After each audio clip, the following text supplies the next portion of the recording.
Hi, shalom friends. If you were to ask your neighbor or your coworker, you say, "Hi Bob, how are things going?" Chances are he would say good or okay. If he was a religious Jew, he would say, "Thank God, okay, good." If you would ask him, "Tell me something, are you happy?" I think there would be, at the very least, a moment of hesitation.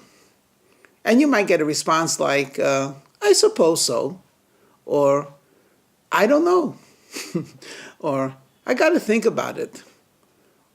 Or finally, he would say, "What do you mean by happy?" Now, I often wonder about this. A moment ago, he was able to say his life was good. How are things? Good. What's the hesitation about answering, if life is good, then I'm happy? Why are we so hesitant to acknowledge happiness? Of course, you could argue and say he's not happy, but if he's not happy, then I would assume that his life is not okay, nor is he good. I mean, think to yourself. If someone were to ask you, your neighbor, is he happy? You would say, well, he's healthy, he has a nice-looking wife, his children seem to be very engaged, he drives a nice car, he has a good job, I see him in the synagogue, he's engaging with people. So in other words, from the superficialities of what you see, you would assume he's happy. Well, I'm quite sure that he sees and says the same thing about you. Why do you find it so difficult to say, yes, I am happy? Well, I have a theory that I want to share with you. In order for this theory to make a little sense, let me ask you to make a list of what most people feel frightened. In other words, they experience fear when they contemplate the following. So I'll throw out some. Many people are frightened of growing old, of losing a job, of getting sick, of losing a loved one. There are people that are frightened of being a victim of crime, and so on. They're all legitimate concerns. What many of them have in common is the lack of control. What they're really frightened is they don't know how to control the situation. If they could control the situation, much of the apprehension and fear would go away. Let me suggest a second list. I'll make it very short, though I'll leave it up to you. You could probably add to it. Another list of being frightened, or what do you fear? And high on the list, I'm going to put down the word success. The second in the list, I'm going to put down happy. So my theory is the reason why people are hesitant to say they're happy is because they're frightened to say they're happy. Now that sounds somewhat silly. What's frightening about being happy? Well, let me introduce a third thing. Being that I'm in a position of being a rabbi, people associate rabbis with giving blessings. And sometimes when I meet a business person, he says, "Give me a blessing that I should be successful." So I say, "Well, may God grant you success. You should be wealthy." And he says, No, I don't want to be wealthy. I want to be comfortable." And of course, we could get into a whole discussion. What is the difference between, how do you define comfortable? But let's for a moment go with that, okay? Do you want to be wealthy? No, all I want to be is comfortable. Why would I not want to be wealthy? I'll tell you.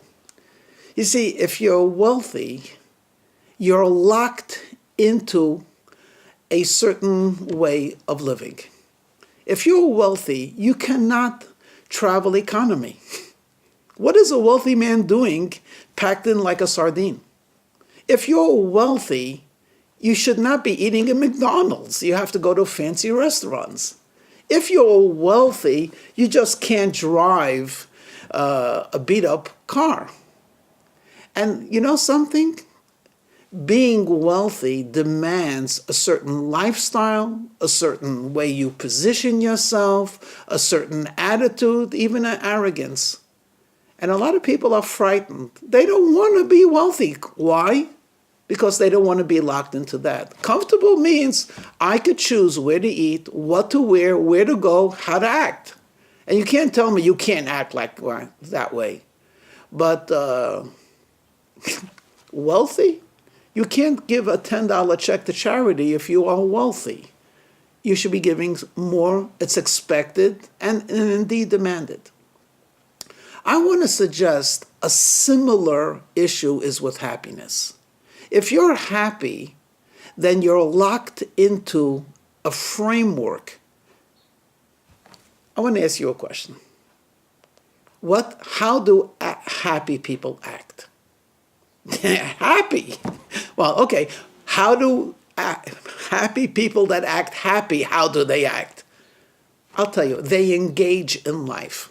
Happy people eat, happy people drink, happy people go to work, happy people have relationships, happy people cry, happy people laugh, happy people have children, happy people give charity, happy people play tennis. Happy people are active, happy people are productive, happy people are engaged in life. Well, I'm not making this up. Think to yourself, what is sadness?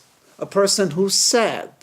Person who's sad disengages from life. And depending on how much he disengages, that's how much of a level of sadness he's undergoing. If God forbid he cannot get out of bed, then his sadness is a depression, which is a medical issue. So sad people don't like to play tennis. In fact, I don't know if it's possible to play a good game of basketball and be sad at the same time, because sadness is disengagement, taking away vitality, taking away from life. And when you're actively involved in sports or in a conversation, you have to be revealed. There's a vitality. So sad people often lose their appetite. Or sad people sometimes feel upset that they're alive, so they abuse their body and they'll overeat. Sad people will often sleep more. Sad people will interact less. So here you are. You're not sad, but you're happy. Well, if you're happy, why are you not acting like a happy person? Well, what do you mean? I'm going to work. Well, how many times have you heard the expression like, "What's wrong, Bob? You don't look happy." Well, I went to work. What do you mean? I have to look happy as well? Believe it or not, if you're happy, society expects you to look happy. It's deceitful to be happy and to wear a morose face. If a person doesn't want to go to a party, doesn't want to show up to an anniversary, doesn't want to go out and with friends, and they say, "What's wrong?" And he says, "There's nothing wrong." I said, "Well, why don't you want to go with us?" He says, "Leave me alone. I'm very happy. I want to be alone." We understand that that's not true. You want to be alone? We could tolerate that, and you're entitled to that. Everyone needs a break. But a person who is happy goes to work. Most of all, a person who's happy, I used the word before, engages in life. Now I'll substitute that for a person who's happy is productive. And I think that is the crux of why we don't want to acknowledge we're happy.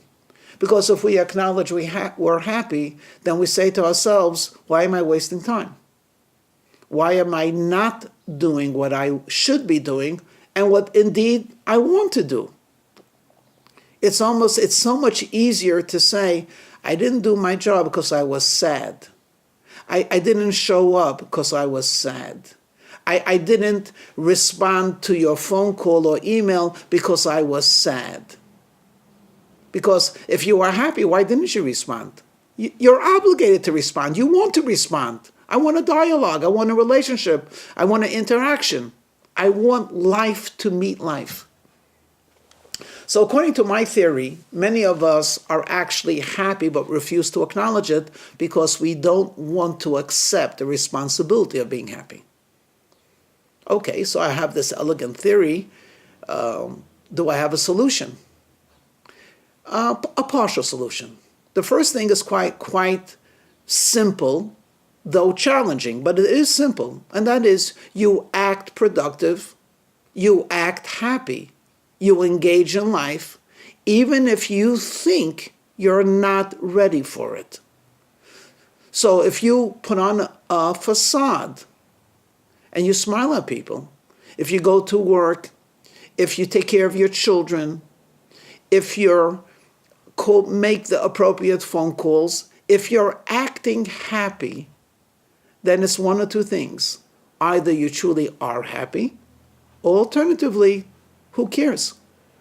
Whether or not you think you're happy, I could guarantee you all of the people around you assume that you're happy. And then if that's the case, they're not the ones that are making the mistake. You're the one that's in error. You truly are happy. Proof, not that everyone says so, but proof is because you're living a highly productive life.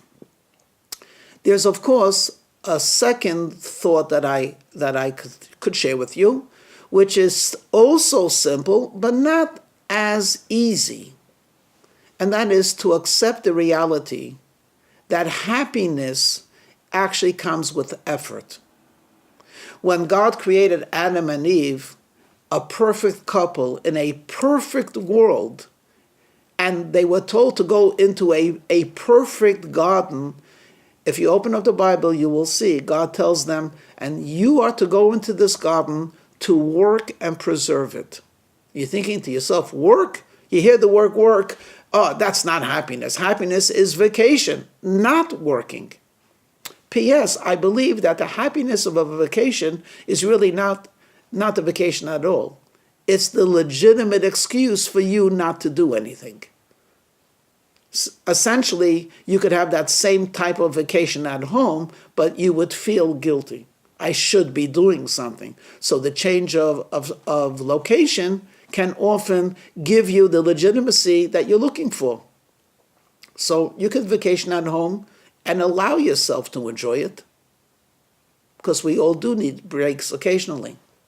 But let's get back to this idea of happiness as being productive. Happiness is actually with work, as we find that the perfect couple were told to celebrate life together by working. We are somehow programmed from essentially media that you would be happiest when you're doing the least. Whereas the reality is you are the happiest when you are working and doing the most. When all of your cylinders are firing, that is when you are truly alive and truly joyous. Well, the first one that has to listen to what I'm saying is myself. I hope to take this lesson to heart. I hope you will take the lesson to heart, and together we will create a truly happy world. Shalom.